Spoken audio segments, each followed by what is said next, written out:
দুপুরবেলা বন্ধুরা সব কেমন আছো? আশা করি সকলে ভালো আছো। মানার কিচেনে সকলকে স্বাগত। আজকে আমি কি ভাজবো জানো? এটা সাদা পাট শাক। এটা পাট শাকটা ভাজা করব।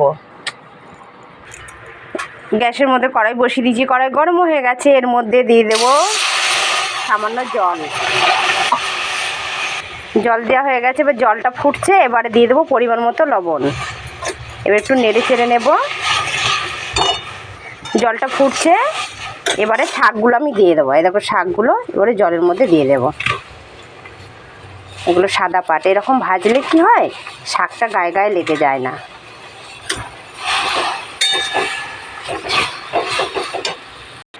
এবারে শাকটা এইভাবে খুন্তি করে নাড়তে হবে, তাহলে শাকটা লেগে যাবে না গায়ে গায়ে।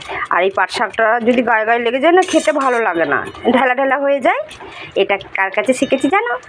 এটা আমি শিখেছি আমার পিসিমণির কাছে, আমার বড় পিসিমণির কাছে। আমার বড় পিসিমণি এইভাবে শাক ভাজতো, এইভাবে পিসিমণি শাক ভাজতো। আমি পিসিমণিকে জিজ্ঞাসা করতাম, পিসিমণি এইভাবে ভাজছো কেন? পিসিমণি বলতো জানিস, এটা যদি এইভাবে ভাজা হয় না, তাহলে গায়ে গায়ে শাকটা লেগে যায় না, আর খেতেও ভালো লাগে।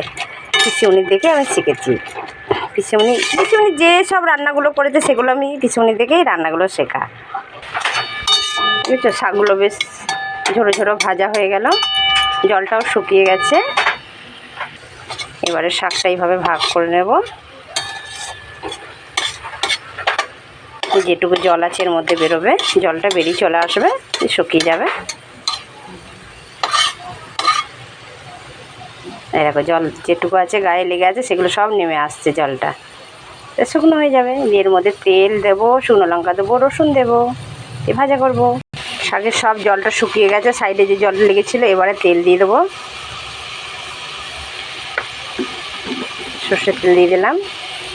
তেল গরম হয়ে গেছে, এবারে দেবো শুকনো লঙ্কা আর রসুন।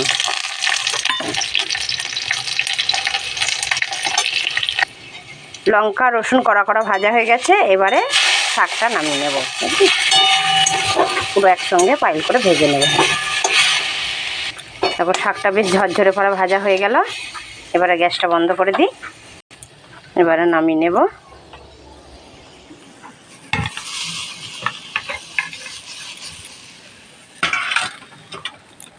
দেখেছো বন্ধুরা, কেমন ঝরঝরে ভাজা হয়ে গেল শাকটা।